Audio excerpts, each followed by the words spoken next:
Deuxième dimanche du carême, année C. Celui-ci est mon fils bien-aimé, écoutez-le. La lumière au bout du tunnel. Cette expression nous est devenue familière. Nous l'employons habituellement lorsque nous vivons une situation difficile et que nous ne sommes pas capables de voir quand nous pourrons en être libérés. À un moment donné, une lueur d'espoir apparaît.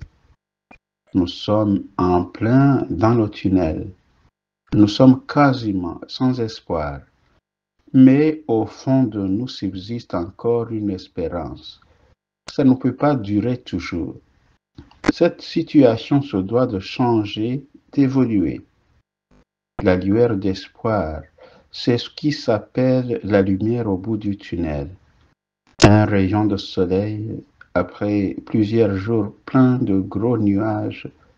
Pour Pierre, Jacques et Jean, une parole entendue venant du ciel, la vision de Jésus resplendissant de lumière. Événement trop court, mais non moins réel. Pour nous, les disciples de Jésus, si nous espérons à croire à cette lueur, c'est qu'un événement est arrivé un jour qui justifiera toujours notre espérance.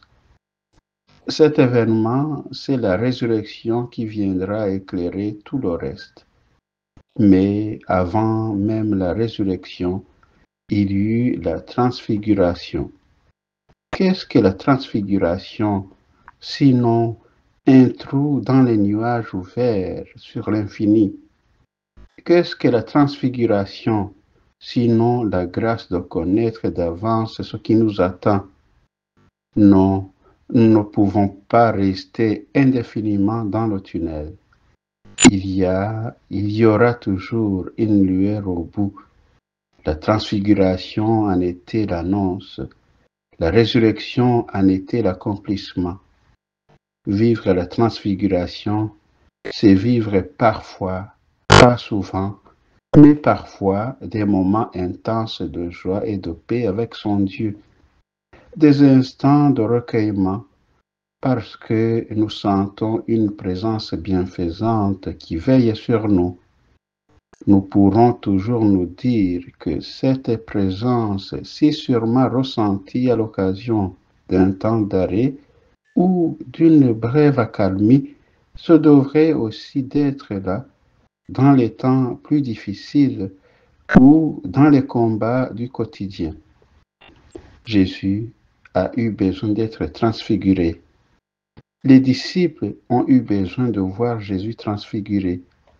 Nous avons besoin de vivre des moments de transfiguration pour accéder à la résurrection.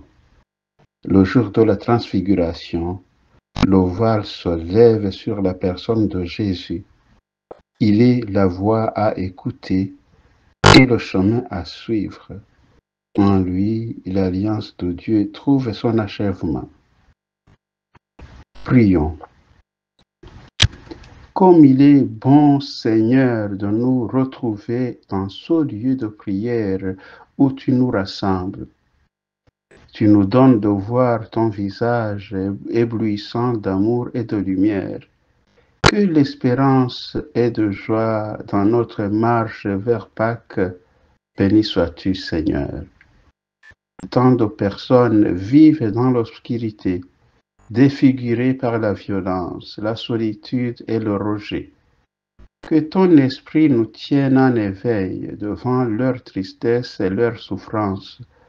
Donnez-nous l'ouverture et la transparence nécessaires pour être près d'elles, empreints d'empathie et de compassion, des signes tangibles de ton amour, des témoins de ta lumière.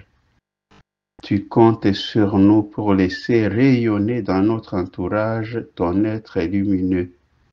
Que ta parole transfigure notre cœur, Seigneur, et demeure notre appui, notre secours et notre sécurité. Garde-nous bien près de ton cœur, réceptifs aux signes de résurrection que tu multiplies dans notre quotidien. Prière de Lise Hudron-Bonin. Bon dimanche et bonne semaine.